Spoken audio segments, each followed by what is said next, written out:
This evening we have Deb Riechmann from Associated Press, White House correspondent, to talk to us about how she does her work and how coverage has worked over time with other news organizations as well. Gives us some comparisons.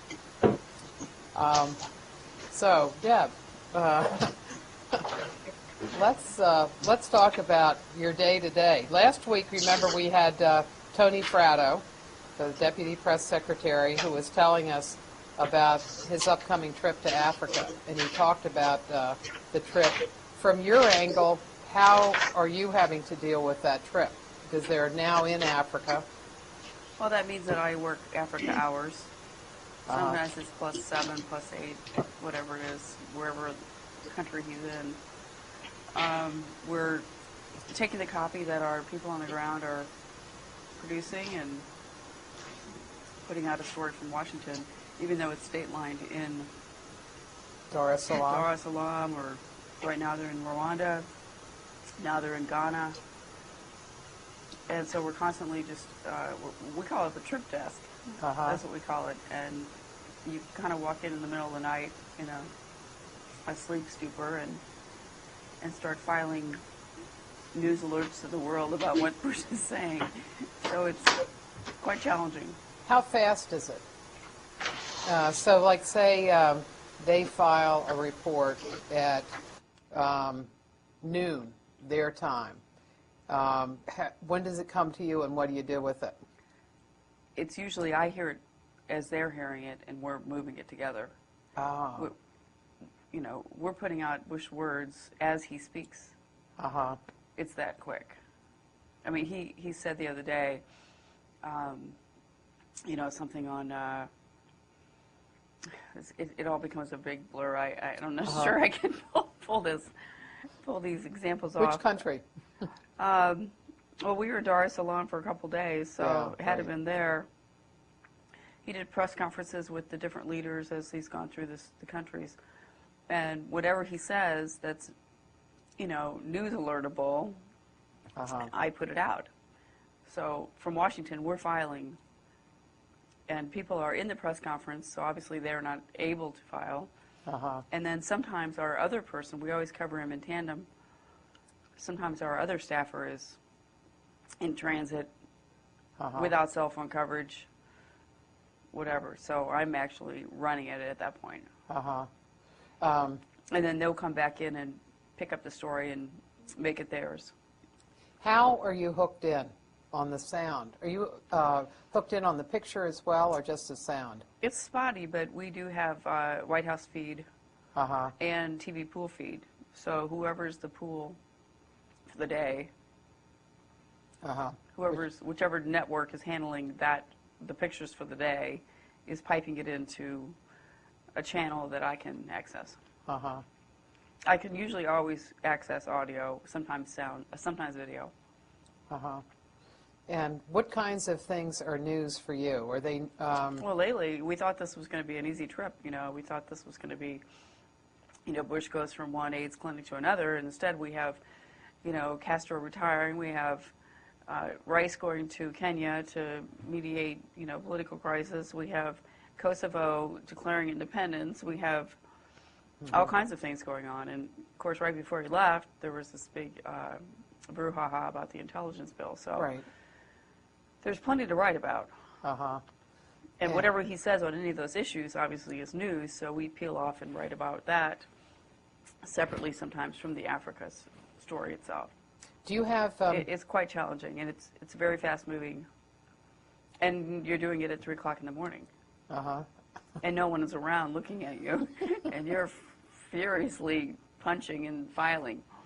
Do you have an editor that's going over it? Oftentimes we have 2 people on the trip desk. At this particular point, we have just myself, and then an extra person when they have a press conference.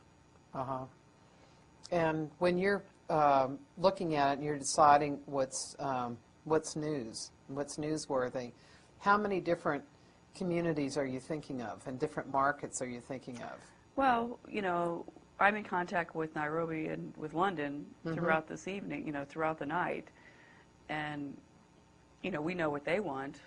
Uh-huh. And Right. so I'm perfectly apprised as to what is needed out there in the world of news. Like, everybody was anxiously waiting for him to say something about Kosovo, anything about Kosovo, and the White House was holding back because there was no official declaration from the State Department.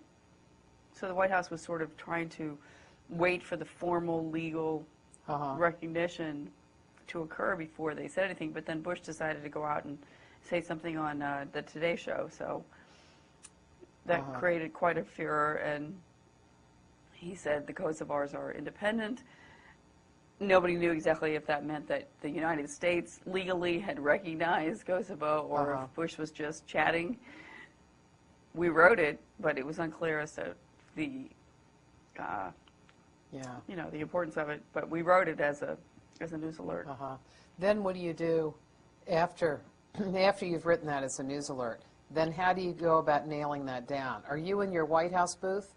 No, we're. Or you're at AP? We're at the Bureau. Central? Yeah, that's where all the technology is for this. So. Well, it was clear that he was speaking out ahead of the State Department. It was clear that legally the United States had not yet recognized Kosovo, so it was just a matter of Bush words on this issue, and that's how we played it until there was more. Then do you keep after the White House? Oh, yes, I was in touch with, I was emailing the National Security Council people and Dana Perino and everyone to get more on this. What does it mean? Our people on the ground obviously are standing right next to them and are haranguing them for whatever they can get and forwarding it up to me. Sometimes it's email, sometimes it's a phone call, sometimes it's a flash message. It depends on where they are and what the communication. What's a flash message? That means that they are on the AP line and we can communicate by just simply. Like an IM? Kind of like an instant message, exactly. And if they're not online, then they're emailing with their BlackBerry. Dana Perino said this, and I'm taking that information and putting it out onto the wires.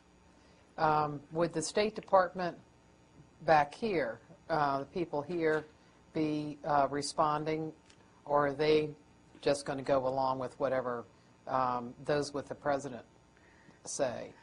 Well, it was a coordinated effort. Bush just got out a little ahead of it, that's all. When the TV reporter asked him about Kosovo, he responded, and the world went mad. I think one of the broadcast stations internationally used Bush's comments as confirmation that the U.S. had already recognized it. Kosovo, but legally it hadn't happened, and I at least knew that was true, so I backed off a hair until it was a formal thing. But that's just semantics, I mean, it was going to happen. We knew it was going to happen. It was just a matter of when. So you just have to be careful how you write it. Do you find that the communication setup is easy to work with? At the White House?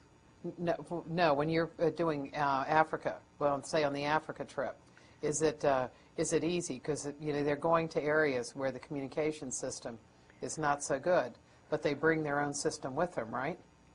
I mean, Tony was talking about how they have to bring their own communications for a lot of things. Well, there are times when the White House people are not in email communicado. And I emailed somebody from the National Security Council before I left today and said, we need a reaction on Pakistan elections. And he said, I'll be out of email traffic for the next 5 hours. So then we're dependent on our people on the ground to get to him. But then again, he's dependent on his own email to get the information to give to us. So it sometimes gets held up. But, I mean, around the world, it's not that bad. I mean, there are very few places around the world where we can't. It might be a delay, but, I mean, Air Force One can always make a phone call. And if there's a briefing on the plane, they can call the Washington Bureau, and we can get it out. the other day was interesting. We had, when there's news that's made on Air Force One, and they do what they call a wire call, where they get the White House operator to get the different wires on the phone all at the same time for a conference call, and then the reporters on the plane dictate what news has transpired. And in this case, we couldn't get one of the news organizations on the phone. Of course, it was only like, 2:30 in the morning, and apparently the White House had the wrong phone number, and we were probably on hold for a good half hour waiting for the third news organization to find someone. And finally, they called somebody in London, somebody from that organization in London, to get him on the line, and we could go forward with the call. How does that call work? I've not heard of it. If there's a briefing on Air Force One, and the wire reporters believe it's news that needs to go out quickly, they will ask the White House staff to get the operator to make the call from the plane. Then that call is transferred back to the press area on the plane, and the reporters pick up the phone, and we are all on the line at that point in a kind of a conference call, and they dictate quotes from various officials. But that would be used, say... And then we handle it completely from here. If, let's say, if Condoleezza Rice were to give a briefing. Correct. And there's or the National Security Advisor, Hadley. Or Dana Perino, the White House spokeswoman, any of those people. And would it be done almost all of the times when they came back and did briefings that you'd No, have we this don't do, kind of call? we call those wire calls. No, we do not do wire calls every time there's a briefing on Air Force One, only if it's a situation in which the plane is not going to land for several hours and the news is of urgency. And that decision is made by the reporters on the plane. How does this kind of way of putting a story together compare with at the White House? When you're in your booth at the White House and the President is in the West Wing and things are, like say last week, compare this kind of operation with last week. Are you able to get the same kind of news out? And how do things usually work for you? You usually don't work in the middle of the night. No, thank God. Although lately and for the rest of the year it's going to be. Yeah. Sometimes the deal is with our organization is we have 4 people who cover the White House for the Associated Press. Whoever is not on the trip works the trip desk. So, for example, I'm not on the trip this time, therefore I'm on the desk. And this rotates. I'll be on the trip maybe the next time or the next time. And how many people are you rotating? 4. 4 people. And sometimes we do have to bring in some extra people to help out with the staffing. But the way it works at the White House really is not a whole lot different.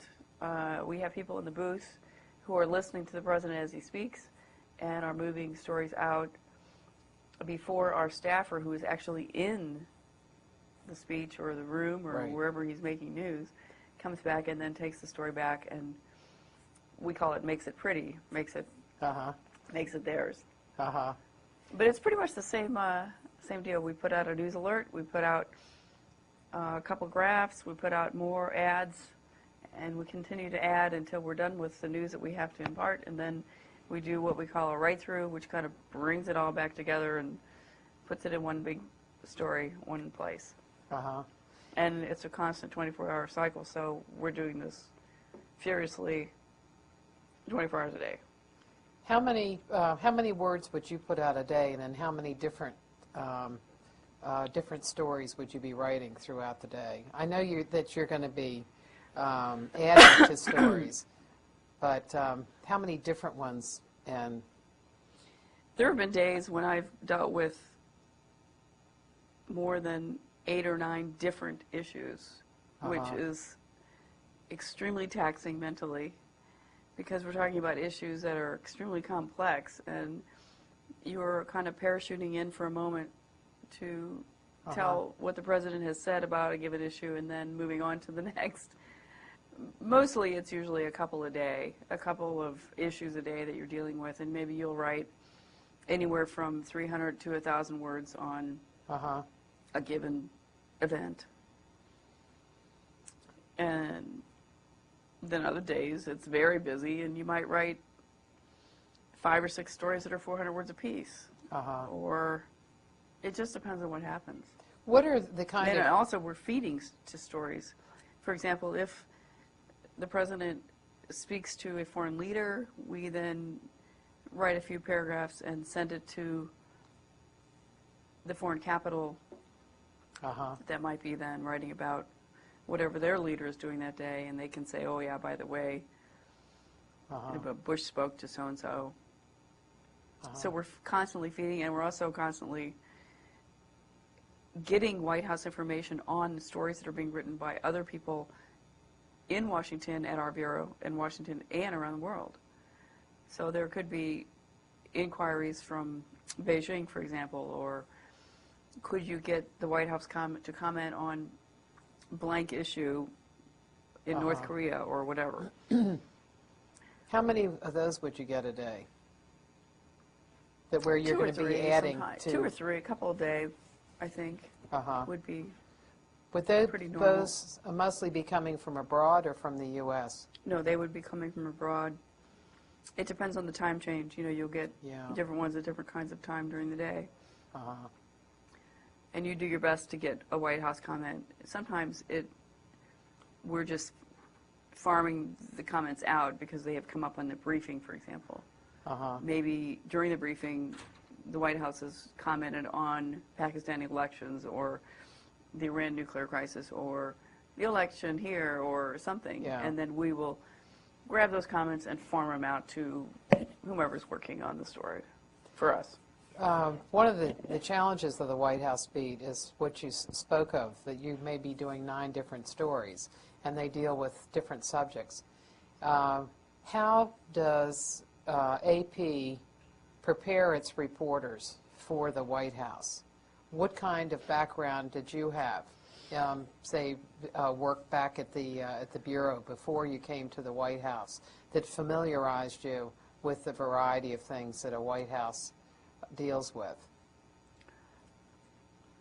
Wow. Well, I think journalism is a trade. I think it's a skill. I think it's something you learn on the job. You can go to school and learn this, but unless you do it, you don't know how to do it. You can learn the craft, but until you practice it, you can't do it well. So it's almost to me as if I've gone to a trade school. And then because college teaches you how to learn, you then go out and figure this all out yourself. I spent a lot of time reading State Department briefings and think tank pieces on given subjects to keep me familiarized with what's happening and what the different issues are. It's difficult because there's little time for this. So you find yourself laying in bed at night with a stack of papers that you need to read, but you have no oxygen left to do so. Sometimes I go out to dinner with a stack of papers and weed through them there. Do you rip stuff up so that you have files? Yes, so I that do you that. Have on particular subjects? I do have files, and the files become so unwieldy that then I have to weed the files. Some people are very married to paper. I'm kind of an old school person, and I still need to print things out. Other people have everything on their computer, and other people can fly blind on this and do just fine. Other people have to have a million files and haul, briefcases full of documents from country to country. It's just a personal style. In terms of learning how to do this, I mean, it's not really any different than covering the city council. In a local community, stakes are higher. the stakes are much higher. But when you get to this point, you've already you're already at that point to be able to handle that. So, but it's just basic reporting. You develop sources. You find out what is coming, and you work them, and you just have to keep at them because they're not going to just hand things to you. You have to be very persistent. Do you come to White House reporting with a group of sources that you're then able to use? Well, some people do if they've covered the campaign of the president who's coming into the office. Yes. How did you come? I came as an extra. They had someone on the campaign trail in 2000. They took somebody from the White House beat out and put him on the campaign trail, and there was an opening at the White House. They needed somebody to fill in for a year. So I did the last year of Clinton, and that was basically I always compare it to holding on to the tail of a tiger because, one, you don't know what you're doing. Two, it's extremely fast-paced and crazy, and you basically just need to hang on and make it. So I sort of knew how to do it then. I took a leave of absence for a little bit for other reasons, and then came back about a year later to the White House, to the AP, and was at the bureau, and there was a need for somebody at the White House, and they pulled me back in and said, Deb knows how to do this, put her over there, and on a temporary basis, and then I sort of earned my wings from that point. Where did you work in Associated Press before you came to the White House the first time? I started out, I grew up in Kansas City and St. Louis. I went to the University of Kansas Journalism School. I did many, many internships at different places, Danville, Illinois, Salina, Kansas, Kansas City paper. I did an internship with a group of weeklies in Minneapolis, Minnesota. All those were during Christmas breaks or during summer breaks. Started full-time at a paper in Lafayette, Indiana, and worked there for, I think it was like 4 years. I did feature writing, and then I did the business beat and covered factories like Caterpillar Tractor and Green Giant, where they made pudding pops and frozen lasagna and things like that. And then from there, applied to the AP and ended up in Kansas City, which was perfect because I did know the area, and the Indianapolis bureau chief had moved to become the bureau chief in Kansas City and hired me into the AP that way. Worked there several years, and then became the correspondent in Western Maryland, covering 4 counties for the AP for about 8 years. Helped raise a couple kids, and then transferred on to the Washington bureau, which was my aim all along, and became the education writer, and did that for a year or so, and then they started a team of writers, feature writers, who were doing the side stories on all the big news in Washington, which was extremely fun job. We did what kinds of things? Like, we would go over to the courthouse and do a story about Monica Lewinsky when it wouldn't be the legal case, it would be the fun side story about how many reporters were there and the scrum. Yeah, the scrum, exactly. And then I did a big piece once on at the anniversary of Roe versus Wade. I went and looked at all the papers at the Library of Congress to kind of do a TikTok on what was happening behind the scenes at the court during the time that they were putting that decision together, and that was a fun story to do, and many, many other stories that were sort of interesting.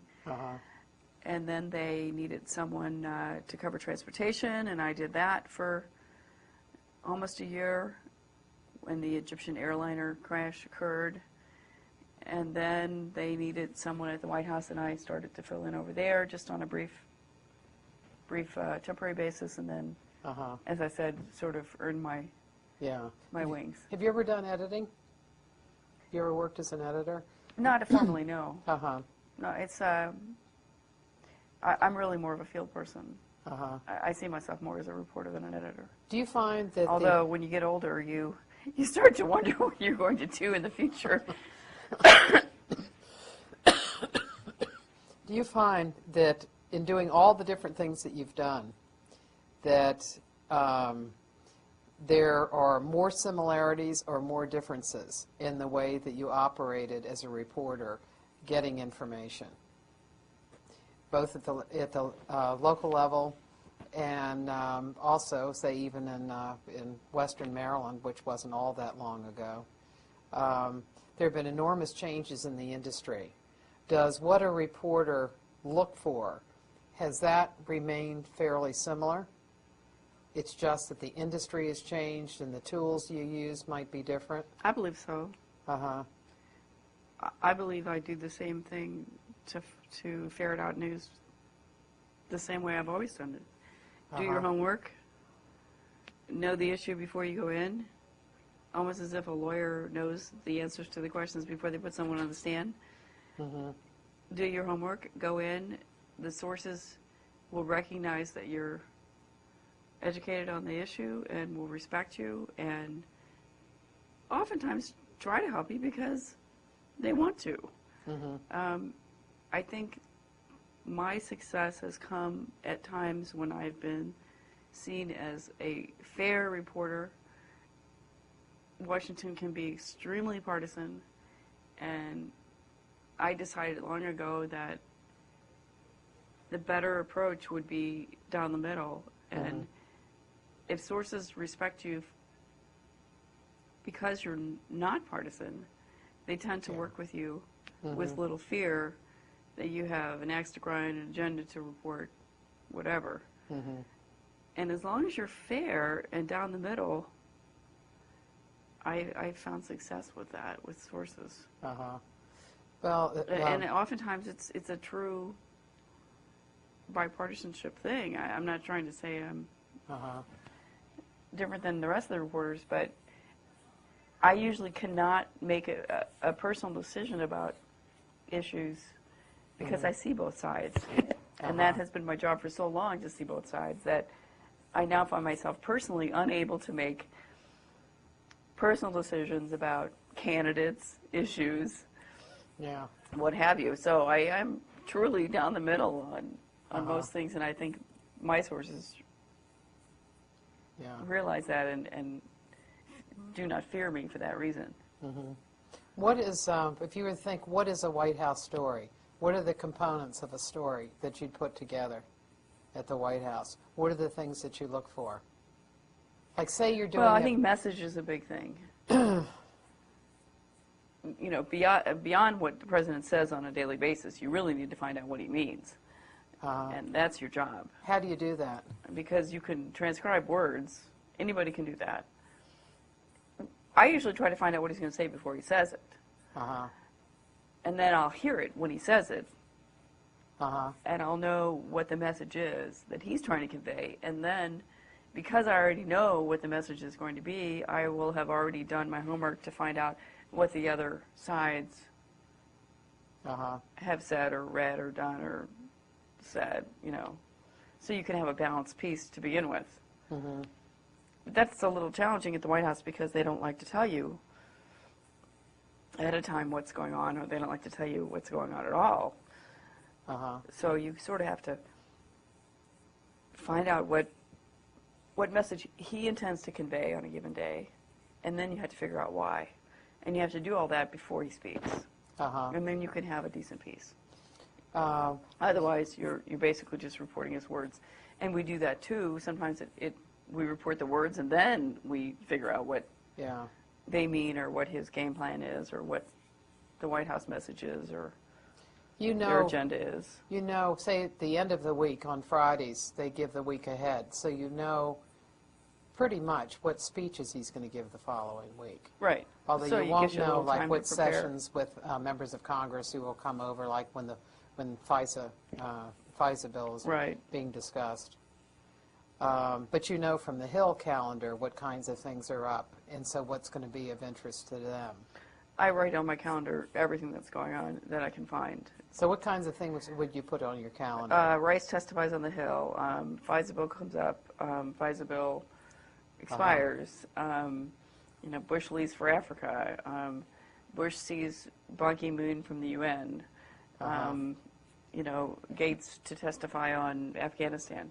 Just so, because the White House is only one component of what's going on in Washington, you have to build that into what's happening elsewhere. Maybe the UN is meeting, maybe the EU is meeting, maybe there's hot news coming out about a report on Iran or something, and you have to kind of build that into your thought process on a daily basis. How do you know all the different things that are going to be happening? I just spend a lot of time reading, and whenever I see a date that seems important to me, I jot it down in my calendar. So that when when I find out that Bush is going to speak on a given subject, I go, oh, well, that's the reason why. It's because abroad they're doing this or they're doing that, or it just kind of helps you to kind of keep it. Do you find rolling. that you can get information, that the White House is not giving you information, that the Hill is an important source for you, and then in foreign governments, are they sometimes, like say on trips, sometimes you can find out from a foreign government, they will talk about when the president is coming or when their president is going to the U.S. Right. There's a big joke around the White House press corps, as you know, where we always say if there's an important announcement about foreign travel, another country will announce it. Yeah. Because we always find out from the other country before we find out from the White House that the president is going somewhere. But also we have sources in the travel advance teams who will tip us to what might be coming, and it's basically for planning purposes. We know where he's going this year, and we can start getting ready for that. The public might not know, but we do, because it affects our lives, and we're basically living his schedule. So, you know, it affects when I take my own personal vacations. And I guess it's a lot of resources. Like, say, in the trip to Africa, what kinds of things, how many people go? We always cover them in tandem. And we always take 2 people on a trip. One's always with the president on Air Force One and moving in the pool from wherever he's going, from an AIDS clinic to a school to, we always have a reporter right with him. And then we have someone else who's in the filing center abroad in contact with Washington. And then they often swap, and one then goes on Air Force One in the pool, and the other one goes into the filing center to write. So it's a constant leapfrog situation where we're moving with him throughout the trip, but it changes the person who's doing it.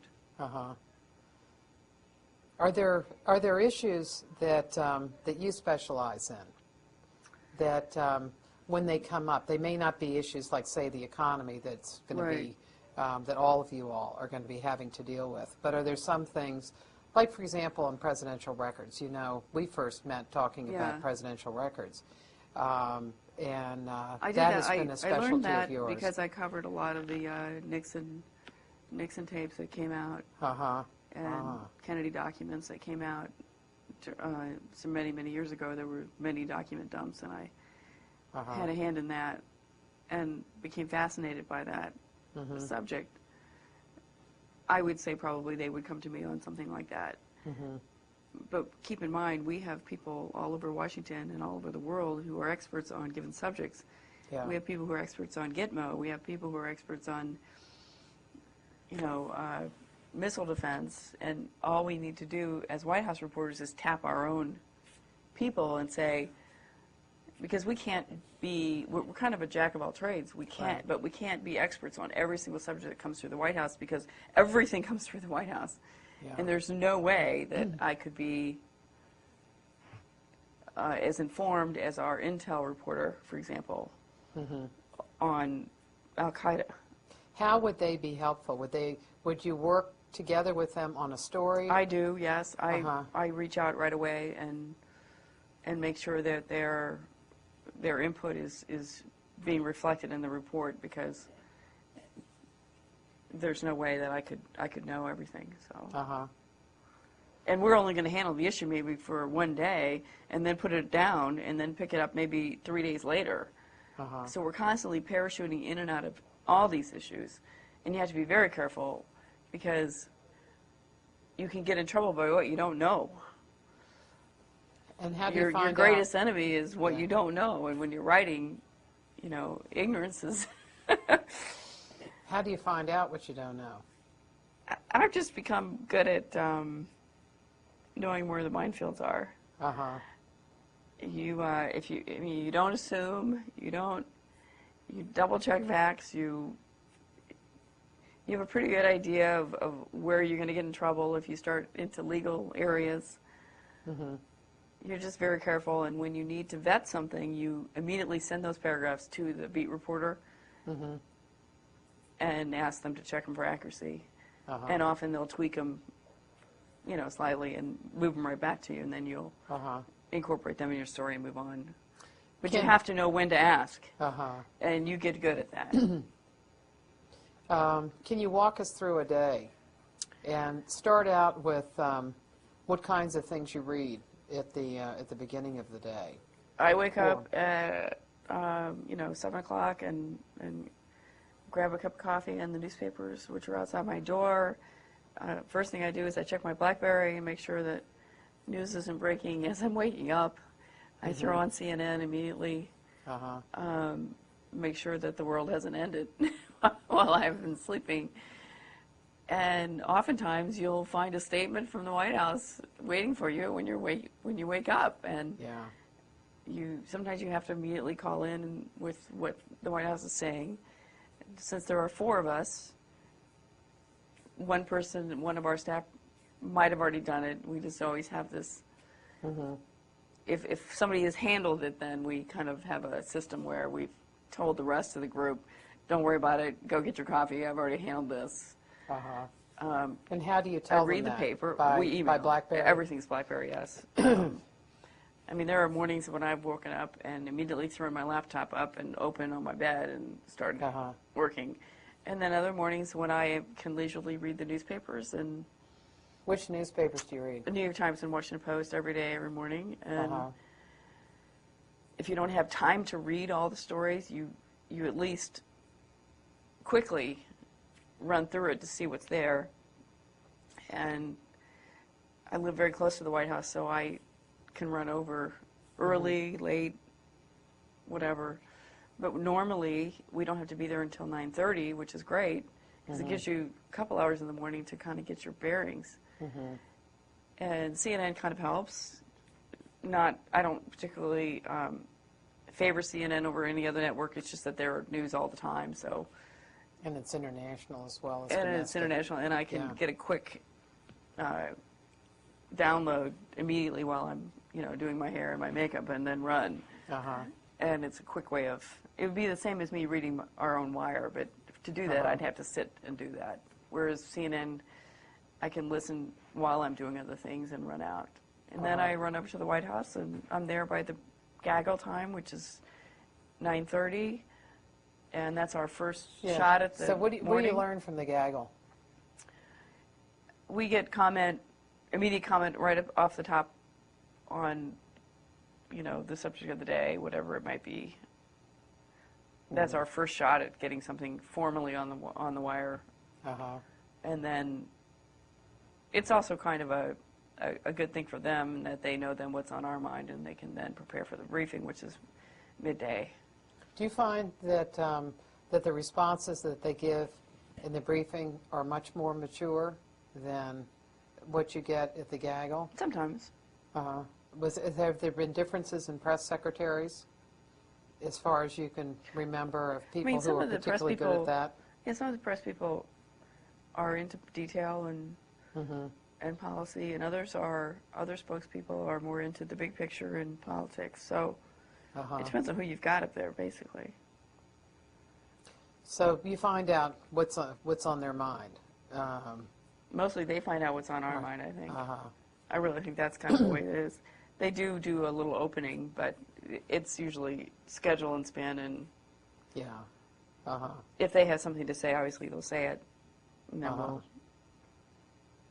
Yeah, but mostly it's it's become particularly increasingly now short. Yeah, they can be short, long. We kind of run the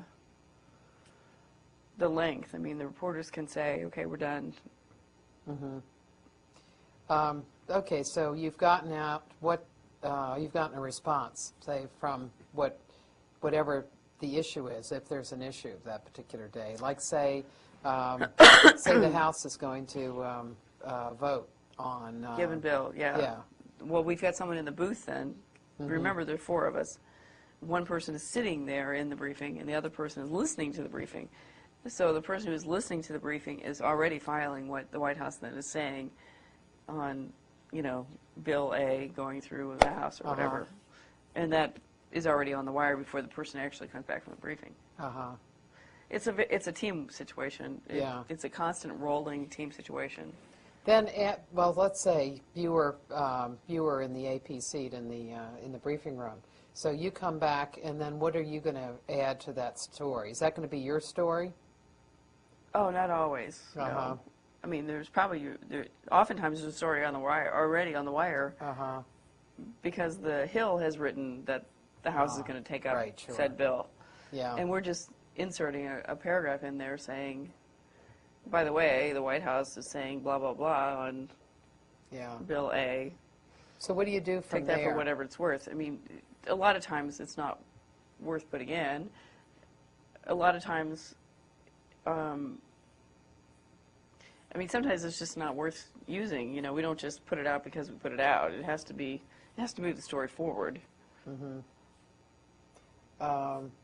In looking at the... the gag was a lot of feeding. The gag was a lot of feeding.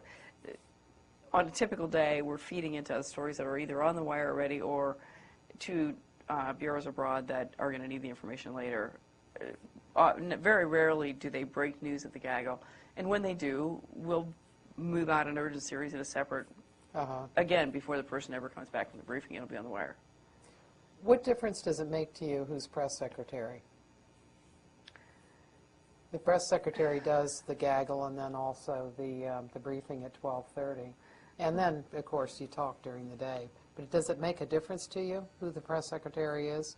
And I've only dealt with 4 thus far, and the ones that I tend to relate to best are the ones who are more into the details.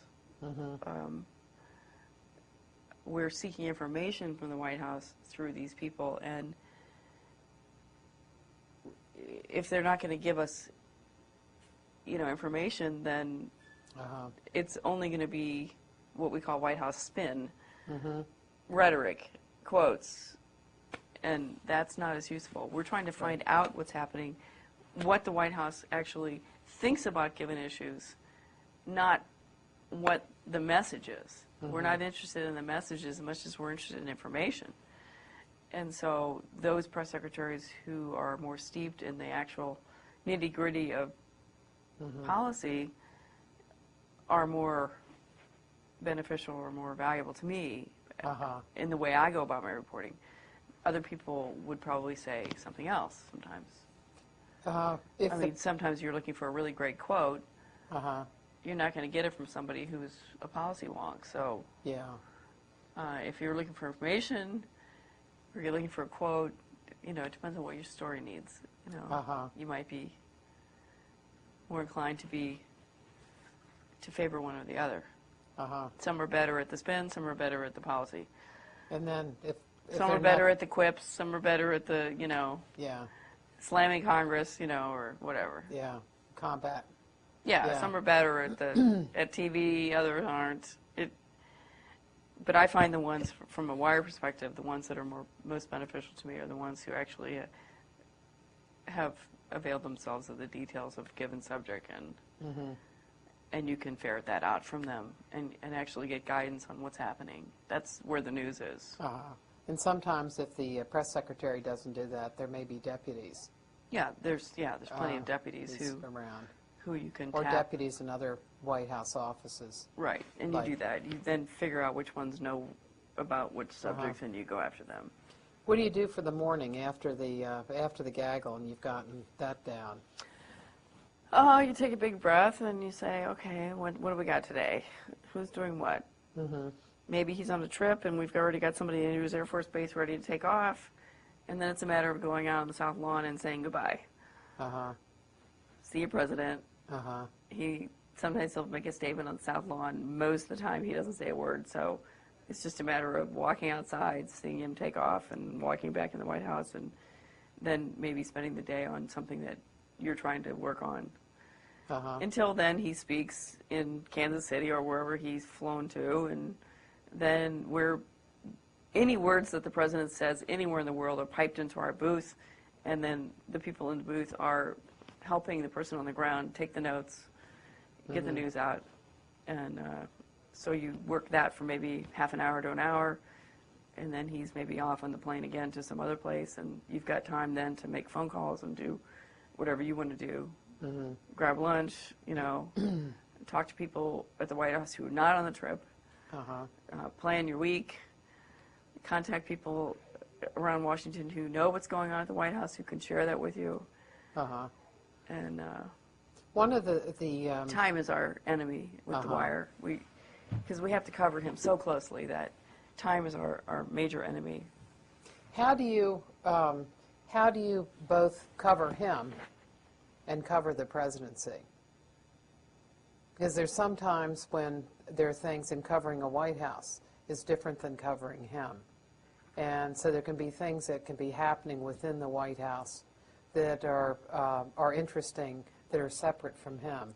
And how do you decide when those kinds of things need to be done? You kind of always know what the big issues are that they're wrestling with, and you then seek out the deputies because they are in the nitty-gritty of those issues, and you try to figure out what the next news peg is going to be on that subject. Maybe on the FISA story. Maybe the White House counsel is going to be writing a letter to the Hill.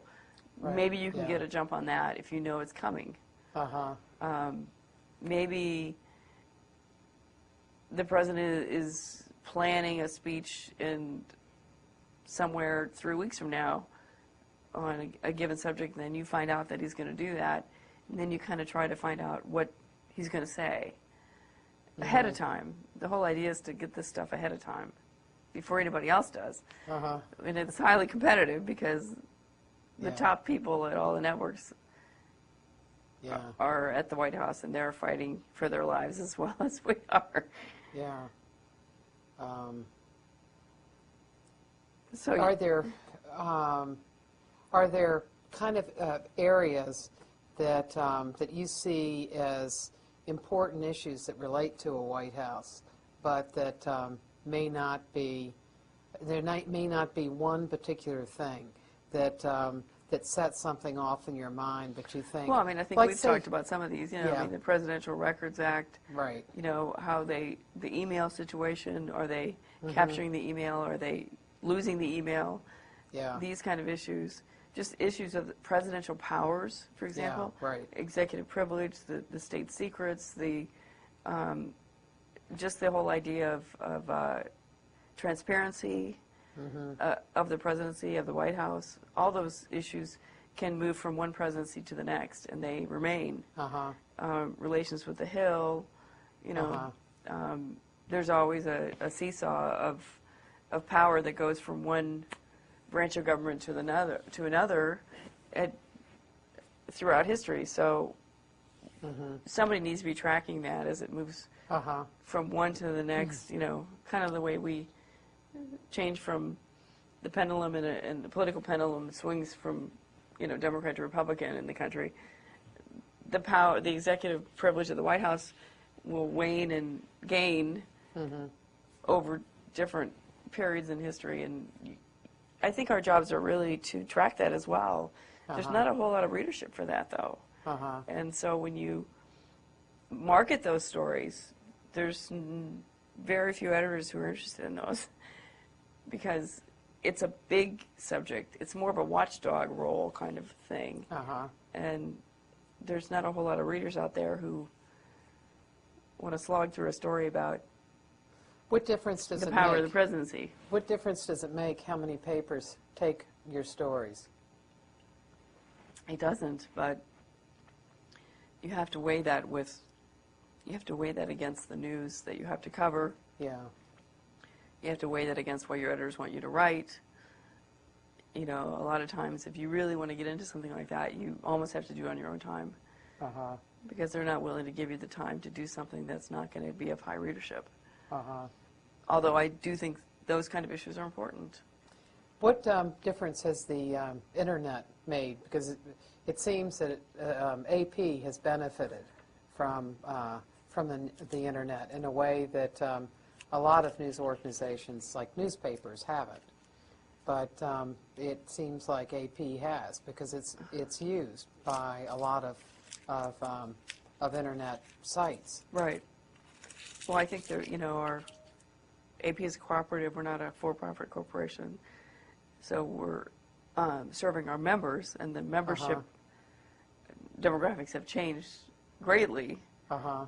Our main, pretty soon our main members are not going to be the newspapers. They're going to be, it's going to be the internet, and probably already is. I don't have the just statistics on it, although my bureau chief could rattle them off quickly. Yahoo, AOL, whatever. We can see our stories posted immediately on those sites. And the newspaper, the amount of newspapers that are taking our service has remained constant, but it's being overtaken by the faster moving media. Yeah. So our clients have sort of changed. Has that made a difference to your reporting? I think it has made a lot of difference in terms of the urgency of our reporting. I think years ago it was a competitive issue. There were more wire services. We were always trying to be first. I think after UPI's demise, I think we became much more newspaper based. I think now we're moving back into the high-speed, high-moving news alert, quick, urgent series. There's a lot more attention right now to timeouts. Who's winning the race, basically? Who are you in the race with? We're in the race with a lot of people. We're in the race with Reuters, and we're in the race with Bloomberg and other news organizations, other wires. We're also in the race with the New York Times website and the Washington Post website and LA Times and websites. The newspapers are posting their stories more quickly, and we better have the story on the wire before that happens, because otherwise we'll hear it. So who do you hear we'll it hear from? it from? We'll hear it from our bureau chief. They check the timeouts on stories, how many minutes you're ahead in telling the news, how many seconds you're ahead. We're even getting down to the point now where I've just heard this recently, that we used to just track it by minute, but now we're actually going to track it by seconds. So I guess we're going to have a leg up in terms of if we win by 30 seconds. Is that a good thing? Whatever, that's our job. Our job is to get it out first, and yeah. But at the same time, it has to be accurate. Right. That is the challenge. That is the challenge. You have to be fast, but more importantly, you must be accurate. Yeah. And sometimes those two things do not go hand in hand. So let's go to some questions. Do you all have some questions?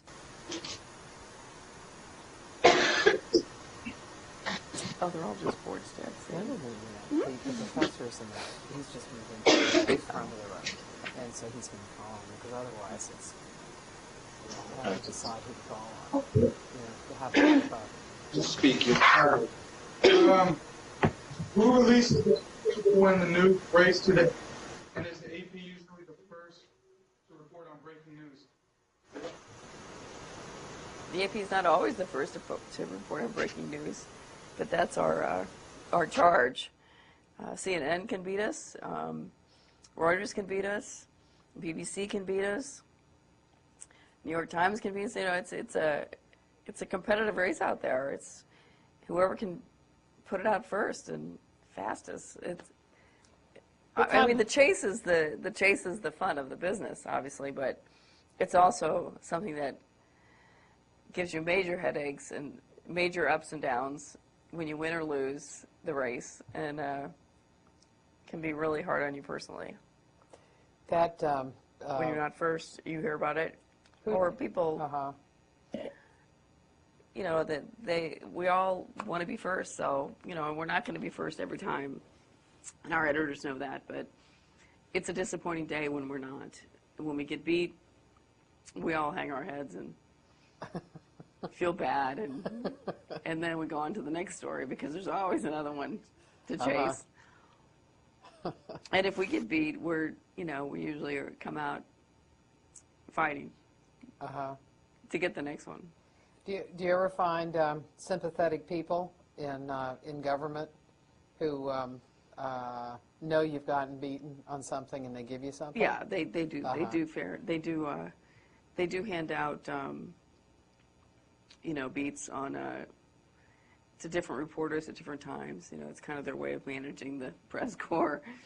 Do you find that sometimes one of the I'm doing this actually based on two administrations having done this, that they've given out stories that they know are stories that are ones that are not going to reflect well on them, but they know they have to give it out.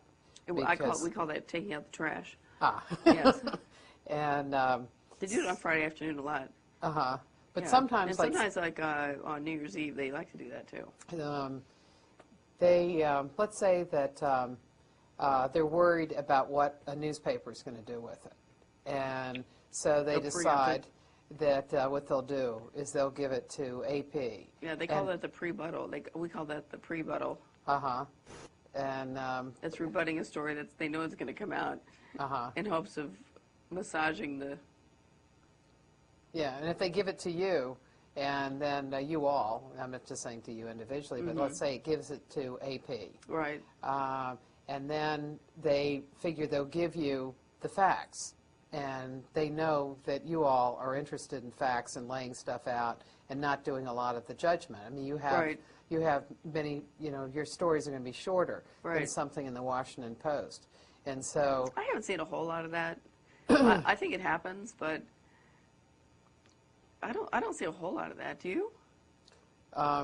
No, I know they've done it. Oh yeah, I know they've done it, and I've probably been the recipient of it over the the Clinton time. administration. Clinton was really big on controlled leaks. Yeah, because it would be as if they were managing the press through leaking. And they would choose given reporter to do given story. Yeah, well, and in particular, like say, if they were doing a story that dealt with technology, they might have, in the Clinton years, they would have given that to USA Today. Exactly. Yeah.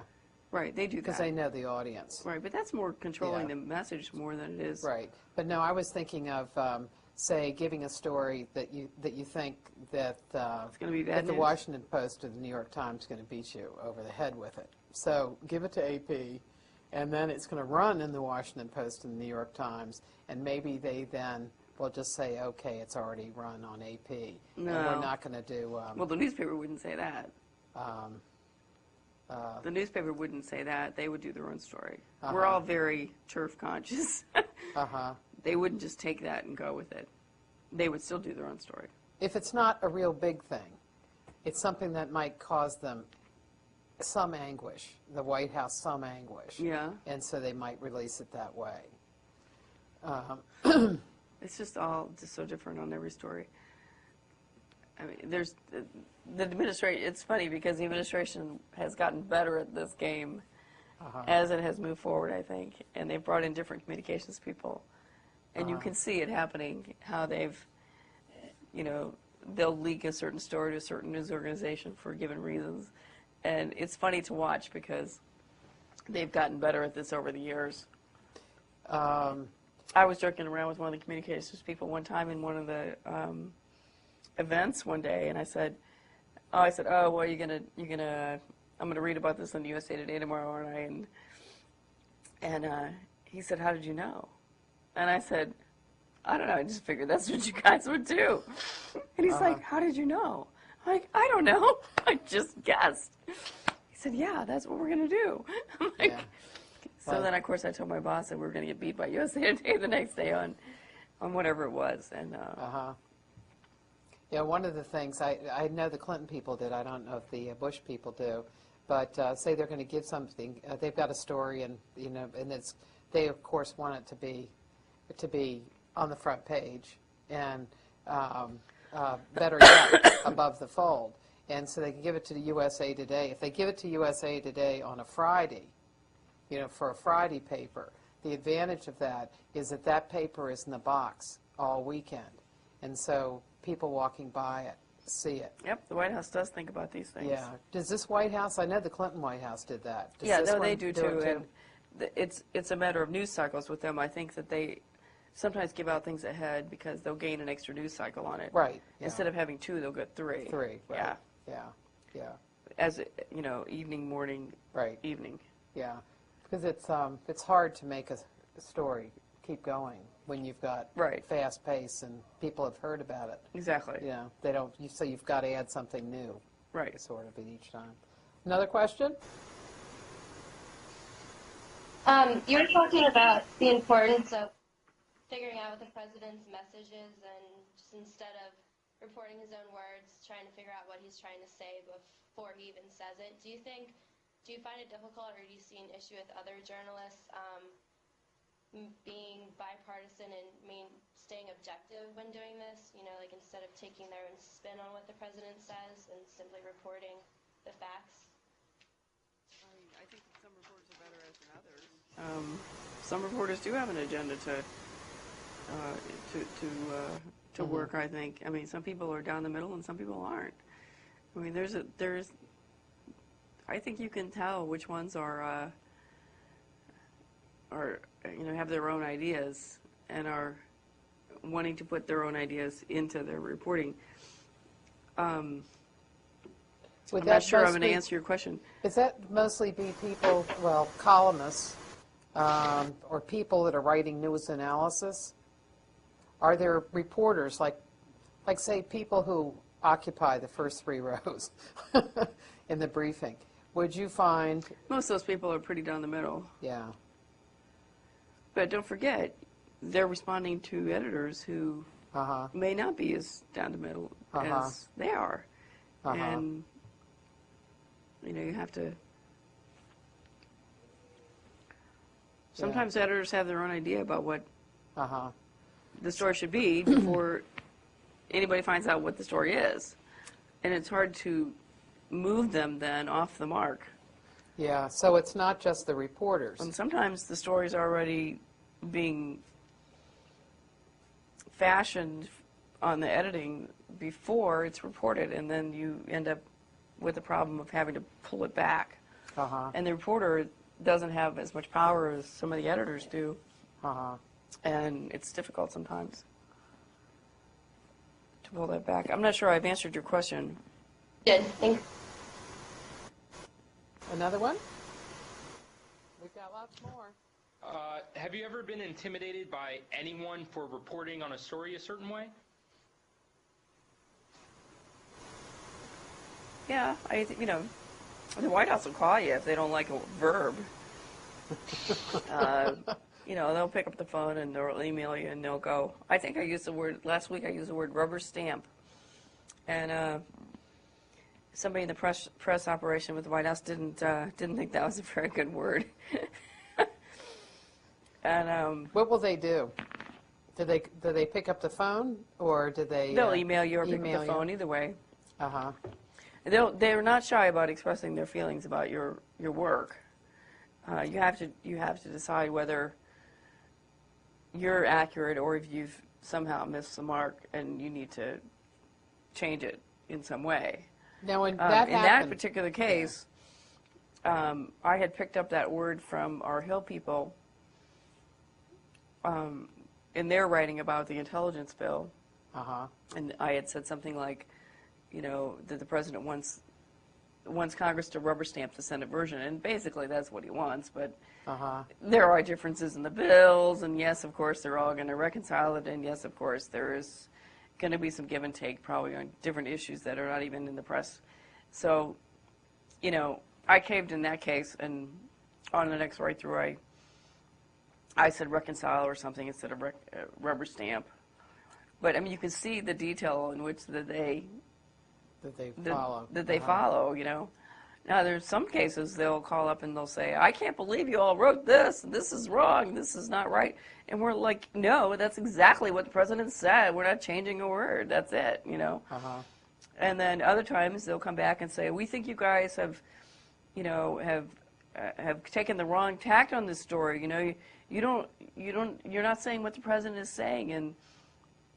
And then, you know, we'll say, yes, but you're not taking into consideration the fact that the administration for the past, you know, 5 years has been doing this, that, and the other. And then they'll go, okay, well, you know. And sometimes they slink away, and sometimes they fight until the end, and sometimes we change, and sometimes we don't. It just depends on what the issue is. You don't change because the White House wants you to. You only change because it's journalistically right to do so. And you know that. I mean, it becomes very clear to you. If you've made a mistake, for example, you know, I'll be the first one to fix that. If I've said something that's inaccurate, I'll be the first one to run out on the wire and say, you know, corrects fifth graph, you know, whatever. So, but if it's a matter of spin or message, then you can't be manipulated by them because they have an agenda, but the agenda is not always what is real. Do they ever work their way up the kind of the AP White House food chain? Oh, they've gone beyond the AP White House. They've gone all the way to the bureau and the news editor and the bureau chief and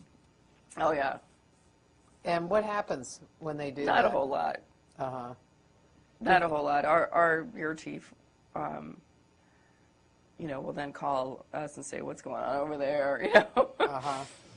You know, we've had some fights with the White House on given subjects, and we have some reporters that the White House, you know, is not really excited about. People that are not in the booth, but people who cover other subjects around town, and they're not shy about nailing and slamming and criticizing them on a regular basis. And you know, again, we have to look and say, well, is this a reasonable criticism, or are they just upset because of what the news is or what the issue is? And you just have to weigh all that. Have you ever had the president say something that was critical in any way to you? Oh, he's pointed his finger at me many times and said, let me finish, because I tend to interrupt him. Because he'll go on, he'll start answering the question with the talking points, and we have no time for that. And I want him to get on with it and answer what I've asked. And I can be very impatient, and so he has sensed this. I think he can be fairly impatient himself. Yeah. And he's shook his finger at me many, many times and said, let me finish. So actually, the day, I always tell this story about how the day that he said, bring him on, that was actually my question. And he shook his finger at me and said, let me finish. And then he went off and got himself in all kinds of trouble. Right, he would have been better off. He would have been better off not saying a word, but he then went off. And then there were people later who said that I had made him mad, and I was responsible for that. I don't think so, you know? Yeah. The question was, in case anybody cares, was there were a lot of small countries that have joined the coalition in Iraq. And my question was, when are you going to get the big hitters? When are you going to get the big guys who have the military might to help us out, right? And that then morphed into, you know, don't challenge us on the ground, and, you know, bring them on, and which they all talk about as a mistake. He talks about it as a mistake too. Right. But he shook his finger at me that day and then went off. So he must have been mad about something else. It wasn't me. AP has a special role, as Reuters does too, in posing questions to a president. That one of the things that's happened in recent years is, I mean, you can actually go back to Eisenhower and see that once press conferences go on the record that presidents have given fewer press conferences and on a less regular basis. And what they have done increasingly in recent years is to have short question and answer sessions. Two and And two. that would be, you know, The 2 and 2. Yes. No, not those. But I'm thinking of, say, in the Oval Office, a foreign head of state comes and they're in the chairs by the fireplace in the Oval Office, and reporters are brought in, and he'll take 2 questions. And so usually what happens is you They all go to the get wires, one. yeah. That's right, the wires get them. So how do you prepare your questions there, and then how do you prepare your questions in a press conference? Much the same way, because we often are first, and we have an obligation to ask the question that is the news of the day. You know, you'll never find the wire standing up and saying, "Mr. President, how do you feel about, you know, your last 8 months in office?" You know, I mean, they'll ask, right. the first question will always be something that's happening in the news. Yeah. And our members depend on that. That's why the AP gets, or the other wires get the questions, is because our members are the newspapers. Our members are the broadcast stations in the country. Mm-hmm. We feed them as almost as if it were a cable service. Mm-hmm. We feed them, and so our obligation is to ask the question that is of imminent importance of the given day. So we don't have the luxury of asking what, say, maybe a Time magazine reporter would ask about, you know, how he feels about his daughter getting married or whatever, you know. So the way we decide what that question is, it's usually pretty apparent. It's usually 2 or 3 different issues. And then it's a matter of figuring out how do you frame it in a way that will generate news and not just put him into his talking points on whatever subject it is. There are a couple different ways you can do that. Sometimes we collude with the other wire service and say we're going to hit him up double barrel. We're going to say, we're going to ask the question about Iran, and we know that we're going to get the talking points. But then Reuters, if you ask the same question, he can't do the same answer. So we might get more news then. And so together, we'll get something. Sometimes it's a collusion. Sometimes the TVs are hot to trot about a subject they have to have, and they'll be pushing us hard to ask about, you know, a different question. I remember asking a question once in one of these situations, and a TV reporter who was going to go on the air that night on another subject and wanted the tape of the president answering the question was just furious at me because I didn't ask what he wanted me to ask. And I was furious back, saying, I don't service one person. You know? We service everyone, and we think the most important question of the day was this. And that's a judgment call, and sometimes people get mad at us and sometimes they don't. How many people are going to think through what you're going to ask? 2 or 3. It's usually the White House team and then sometimes the bureau chief, depending on whether she's engaged in that in the given day. The news conferences are a little bit more important. More people are brought into that. Our White House correspondent, Terry Hunt, is the person who always goes into the news conference. He's the person who always asks the first question of the president. He's my boss, and he'll ask the rest of us what we think the questions are, and we'll feed him questions, and then in the end he'll decide with the bureau what that's going to be. I've been in situations on the ranch, for example, out in the middle of nowhere, where we've all decided on the question, and then boom, the bureau chief will call like 2 seconds before I'm supposed to ask it and change it completely and throws us for a loop because, you know, we're used to asking the questions, but we do have to kind of practice a little bit, you know, and get ready for what we're going to say. So, you know, sometimes you sort of practice your question, and then all of a sudden we scrap it and we move to a different subject. And if there are so you have to be ready to do that, like, really quickly if that happens. If there are a couple of you, will you go through, like, you'll say, okay, this is what I'm going to ask, and then this is what he's going to say? Yeah, we do that a lot. and then I should Or come back another with reporter this, will or, say, well, if you ask that, he's just going to say that. So why don't you ask it this way? And then you go, oh, yeah, that might work better. Okay, what do you guys think? Well, I don't know. What do you think? Okay, well, how about if we frame it like this? And oftentimes it's a real team effort. Some reporters won't do that. They'll just go in there and they'll do their own question, and that's it. I think the wire people have an obligation to be a little bit more, at least I am. I tend to ask the rest of the reporters, seeing that APs might get the only question or might get only one of two questions and that they're not going to get an opportunity to ask. I think the AP then has an obligation to find out what everybody else wants to. Yeah. And then incorporate that thought into what we're going to do to begin, But that's just my approach.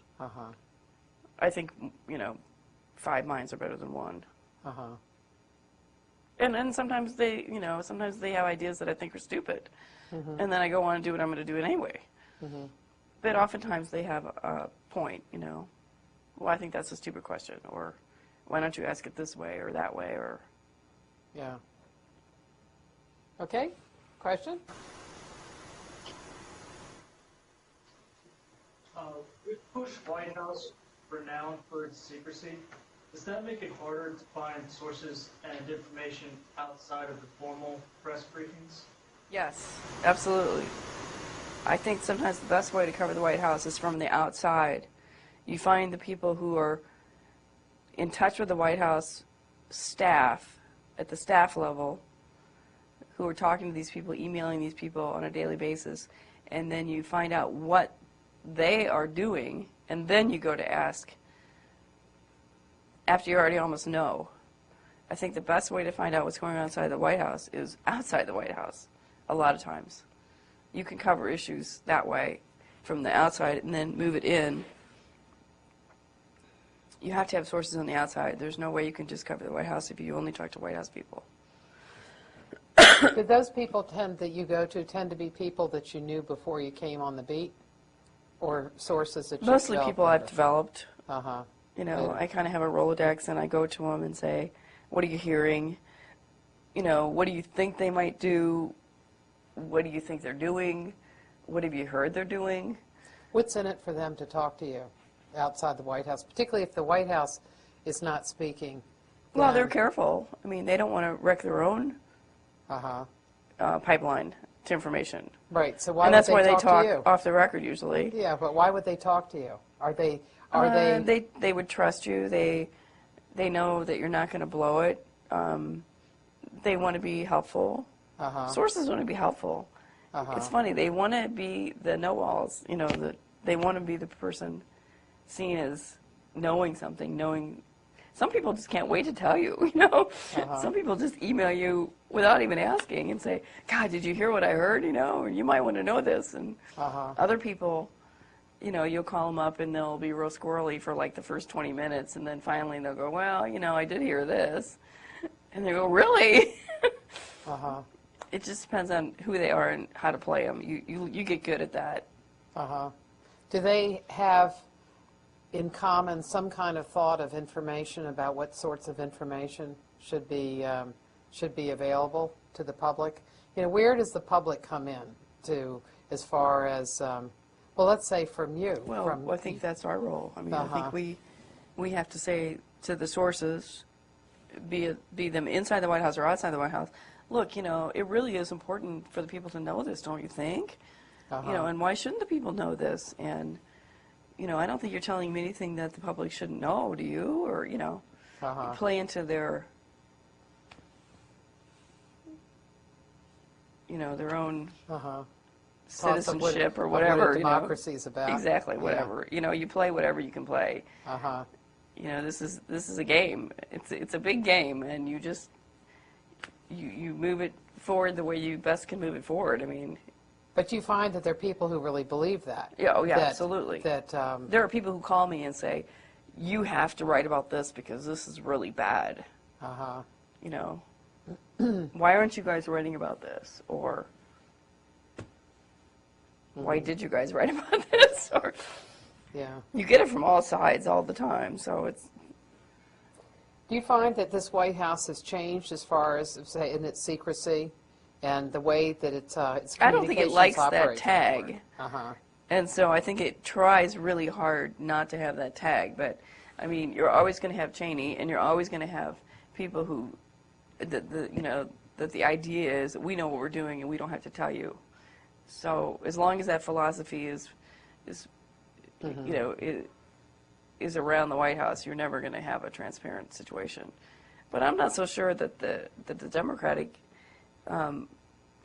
administrations in the past haven't been just as bad on some issues. So, I mean, I don't have anything right off the top of my head, but I would bet if you go back, there probably are several Democratic administrations who've been pretty secretive about things. Yeah, but if you look at what kinds of information come out and the degree to which a president is on the record, the president is on the record now much more than he ever was. True. In the old days, when they Right. had press conferences that were off the record, Right. I mean, he just controlled that information. He'd say, well, I'll talk to you about it, but you can't use it. Right, yeah. Good luck on that today. Yeah.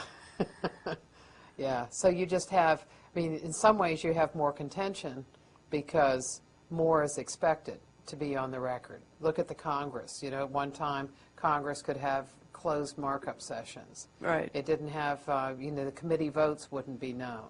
And so in all the institutions since the 1970s, you've had, since the 1960s with the Freedom of Information Act, all over the government, there's just more of a public perception. We have the right to this information, and why are you not providing it to us? Right. And you all, as surrogates for the public, are demanding that information, and they don't like that. I have a question for these people. How many people want to be reporters? How many of you all want to be reporters? Raise your hand. Nobody? Oh, that's great. There's two on the sides you can't see. Okay, so we have a total of 3 people who want to be a reporter. What do the rest of you want to do?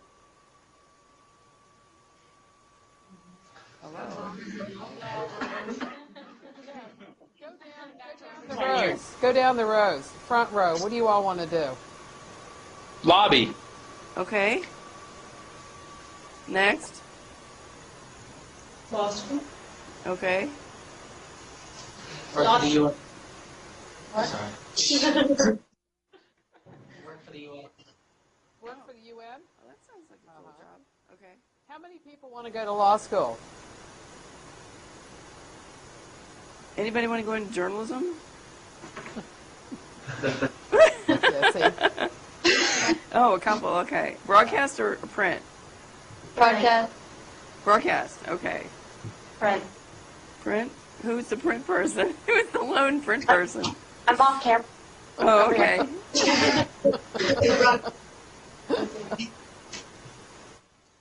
How many people want to be teachers? Okay. See, there are more reporters than teachers. I guess that's a good thing. One more question. Well, as a Anybody- reporter, you can be sued, so make friends with all the people who want to be lawyers. That's a good point. Another question? Oh, 2. Okay. The reporter in the front. I see your hand. I saw your hand A up. competition between reporters. Is there any way certain reporters can, if you'll excuse the sports reference, but box out other reporters? And Oh, yeah. if there are those ways, do they actually use them, or is it just whoever gets there first gets the story and gets the win? What do you mean box out? I guess beat them to the punch or prevent them from releasing the story the way they want to You or mean- at the time they want to. You mean like not play fair? I guess so. I mean, there are plenty of instances where people have broken phones so that other people can't use them. Or I heard a story recently about somebody who threw an AP banner or a sticker on phones in a filing center as soon as they got to the filing center, so that other people didn't think they could use those phones. There are little games like that are being played, but Well, there's one and a very big story, and that was Kennedy's assassination. right. And on that story, The UPI guy outfoxed the Associated Right. Press correspondent. The Associated, this was a car. They were in a car. They were riding behind Kennedy and a few car lengths back. And Merriman Smith was the United Press International correspondent, and he had been at the White House since the Roosevelt administration. And the reporter who was the AP reporter came in that particular day from the Hill. It was Jack Bell, and he came in from the Hill. He wasn't a White House correspondent. And one of the things that Merriman Smith used to do is they had to rotate the seats in that limousine. But he would come in and he would just simply sit down in the best seat. And so that day he sat down in the best seat, which was right by the phone.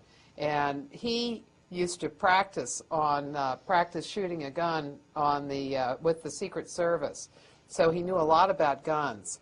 And so when he heard shots, and he knew that it was not the backfire of a car. He knew that it was gunfire. So he picked up the phone, and so he called. I think he called the Dallas bureau, and so he wouldn't let Jack Bell have the phone. And so Jack Bell was not accustomed enough to being there to know what his rights were and what they weren't. And of course, Merriman Smith knew that, and so he kept that phone. He wouldn't let Jack Bell have the phone until they got to the hospital. And then when he got to the hospital, he went to the Secret Service agent who was in the car. And so he talked to him, and he asked him what the situation was, and he said the president is dead. But Smith would not take it as fact, even though he described what the wound was, which had to be a fatal wound. So what he then did was say that report that the Secret Service men said that the president was dead, and then went to nail down the story. And then he saw that part of the group was moving out of the hospital once the president was dead. What he knew was that you move with the president. And so he knew if the president was dead, then what he needed to do was he needed to move with Lyndon Johnson, because Lyndon Johnson was in Texas and was in Dallas at that time. So then he moved with him, and Jack Bell was left in a phone booth reporting back to AP on what already had moved on the wire, and he missed the plane back to Washington. And so Merriman Smith was on the plane where Kennedy was, where Kennedy took the oath of office. So yeah, knowing where to be in the right place are half of it. And you do learn that kind of stuff, by just being in the motorcades and stuff. You know where to be and what you can see them moving, and it's an unusual movement, or people running, or schedule changes, or something that will tip you to, oh my God, there's something going on, that makes you then start emailing, calling, what's going on, find out. Well, there was I remember one day it was a Friday afternoon, and there seemed to be, I noticed that, I think it was, I can't remember if it was AP or Reuters. The reporter is either Terry or Steve Holland. I remember walking faster than they normally did. Yeah, right. If I run in the White House, everybody's like, oh my God, something's happening. Yeah. Because they know I work for the wire, But they were moving faster than they normally would. And then I noticed the television cameramen were starting to move back to their seats at the back of the briefing room. So I wondered what it was, and in a little while, they announced that the president was coming in, and it was, by that time it was like 5:20, and it was to announce the deal with Libya, where they give up their weapons of mass destruction. But you knew it because somehow the pace changed. Yeah, you can tell a lot by just... Yeah. When we were in the temporary quarters, when they were renovating the briefing room, you didn't have that, and that was a serious problem for me, because I tend to read that body language, daily, all day long, to see what I might be able to nail down. And when you're not in the White House proper, you don't see it. And so we missed all that body language for many months, and it was difficult to know what was going on. Somebody there in the front on our right, the person who wants to be a reporter there, who's kind of out of the street. You had your hand up.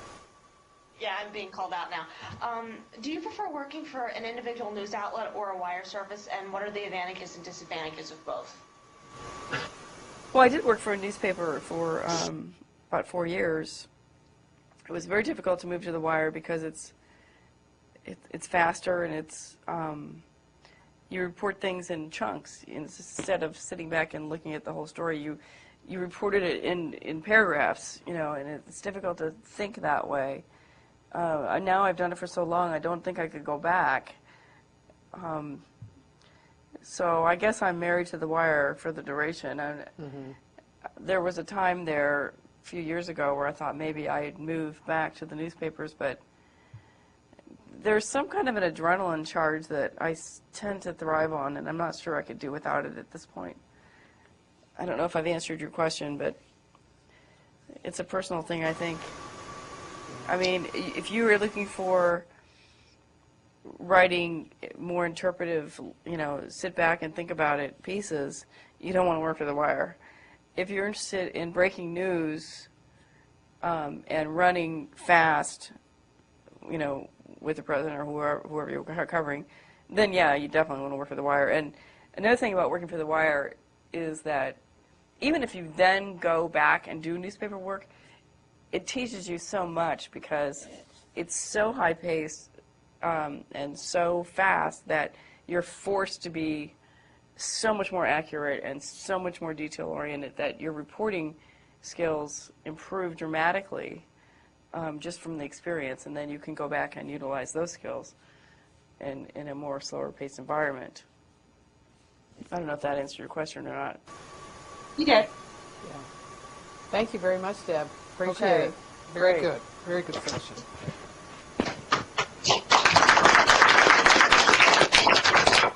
Things are news for you. Are they? Well, lately, we thought this was going to be an easy trip. We thought this was going to be, Bush goes from one AIDS clinic to another, and instead we have, Castro retiring. We have Rice going to Kenya to mediate, political crisis. We have Kosovo declaring independence. We have all kinds of things going on. And, of course, right before he left, there was this big brouhaha about the intelligence bill. So right.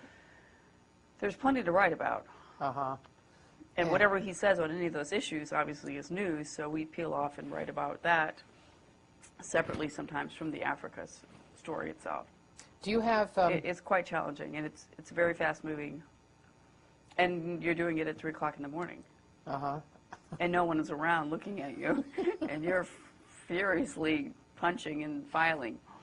Do you have an editor that's going over it? Oftentimes we have 2 people on the trip desk. At this particular point, we have just myself, and then an extra person when they have a press conference. And when you're looking at it and you're deciding what's news, what's newsworthy, how many different communities are you thinking of, and different markets are you thinking of? Well, I'm in contact with Nairobi and with London throughout this evening, throughout the night, and we know what they want. And right. so I'm perfectly apprised as to what is needed out there in the world of news. Like, everybody was anxiously waiting for him to say something about Kosovo, anything about Kosovo, and the White House was holding back because there was no official declaration from the State Department. So the White House was sort of trying to wait for the formal legal recognition to occur before they said anything. But then Bush decided to go out and say something on the Today Show. So that created quite a furor, and he said the Kosovars are independent. Nobody knew exactly if that meant that the United States legally had recognized Kosovo or if Bush was just chatting. We wrote it, but it was unclear as to the the importance of it. But we wrote it as as a news alert. Then what do you do after after you've written that as a news alert? Then how do you go about nailing that down? Are you in your White House booth? No, we're Or you're at AP we're at the bureau. Central? Yeah, that's where all the technology is for this. So, Uh-huh.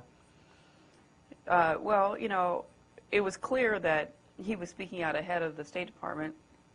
It was clear that legally the United States had not yet recognized Kosovo, so it was just a matter of Bush words on this issue, and that's how we played it until there was more. Then do you keep after the White House? Oh, yes, I was in touch with, I was emailing the National Security Council people and Dana Perino and everyone to get more on this. What does it mean? Our people on the ground, obviously, are standing right next to them and are haranguing them for number. And we were probably on hold for a good half hour, waiting for the third news organization to find someone. And finally, they called somebody in London, somebody from that organization in London, to get them on the line, and we could go forward with the call. How does that call work? I've not heard of it. If there's a briefing on Air Force One, and the wire reporters believe it's news that needs to go out quickly, they will ask the White House staff to get the operator to make the call from the plane. Then that call is transferred back to the press area on the plane, and the reporters pick up the phone, and we are all on the line at that point in a kind of a conference call, and they dictate quotes from various officials. But that would be used, say... And then we handle it completely from here. If, let's say, if Condoleezza Rice were to give a briefing. Correct. And there's or the National Security Advisor Hadley. Or Dana Perino, the White House spokeswoman, any of those people. And would it be done almost all of the times when they came back and did briefings? No, we don't do. We call those wire calls. No, we do not do wire calls every time there's a briefing on Air Force One. Only if it's a situation in which the plane is not going to land for several hours, and the news is of urgency. And that decision is made by the reporters on the plane. How does this kind of way of putting a story together compare with at the White House? When you're in your booth at the White House and the president is in the West Wing and things are, like, say, last week. Compare this kind of operation with last week. Are you able to get the same kind of news out? And how do things usually work for you? You usually don't work in the middle of the night. No, thank God. Although lately and for the rest of the year it's going to be. Yeah. Sometimes the deal is with our organization is we have 4 people who cover the White House for the Associated Press. Whoever is not on the trip works the trip desk. So, for example, I'm not on the trip this time, therefore I'm on the desk. And this rotates. I'll be on the trip maybe the next time or the next time. And how many people are you rotating? 4. 4 people. And sometimes we do have to bring in some extra people to help out with the staffing, but the way it works at the White House really is not a whole lot different. We have people in the booth who are listening to the president as he speaks and are moving stories out before our staffer, who is actually in the speech or the room or wherever he's making news, comes back and then takes the story back, and we call it makes it pretty, makes it theirs. But it's pretty much the same deal. We put out a news alert, we put out a couple graphs, we put out more ads, and we continue to add until we're done with the news that we have to impart, and then we do what we call a write-through, which kind of brings it all back together and puts it in one big story, one place. And it's a constant 24-hour cycle, so we're doing this furiously 24 hours a day. How many words would you put out a day, and then how many different stories would you be writing throughout the day? I know that you're going to be adding to stories, but how many different ones? And there have been days when I've dealt with more than 8 or 9 different issues, which Uh-huh. is extremely taxing mentally, because we're talking about issues that are extremely complex, and you're kind of parachuting in for a moment to tell what the president has said about a given issue and then moving on to the next.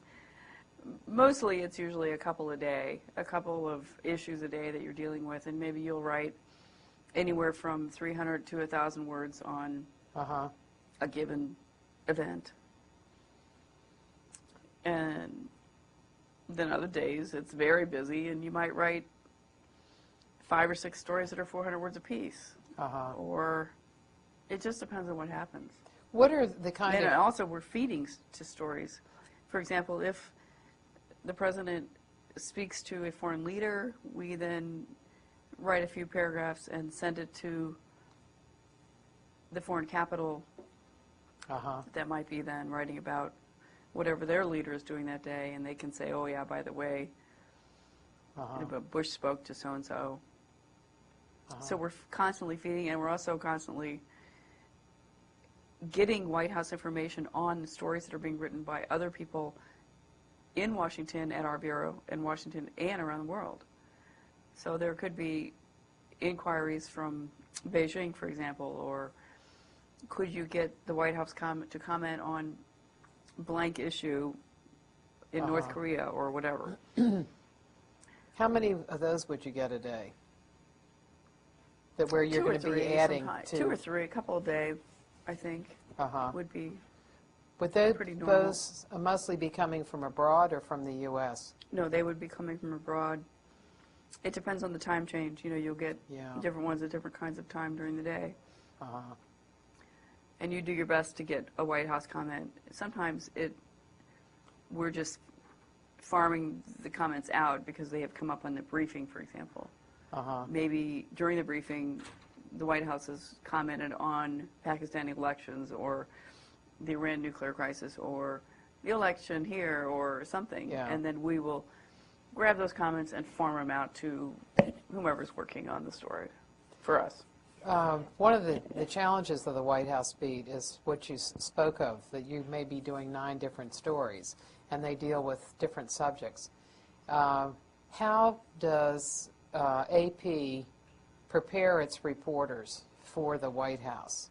What kind of background did you have, say, work back at the Bureau before you came to the White House that familiarized you with the variety of things that a White House deals with?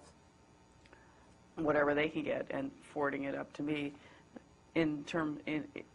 Sometimes it's email, sometimes it's a phone call, sometimes it's a flash message. It depends on where they are and what the communication. What's a systems flash are. message? That means that they are on the AP line, and we can communicate by just simply. Like an IM? Kind of like an instant message, exactly. And if they're not online, then they're emailing with their BlackBerry. You know, Dana Perino said this, and I'm taking that information and putting it out onto the wires. Would the State Department back here, the people here, be responding, or are they just going to go along with whatever those with the president say? Well, it was a coordinated effort. Bush just got out a little ahead of it, that's all.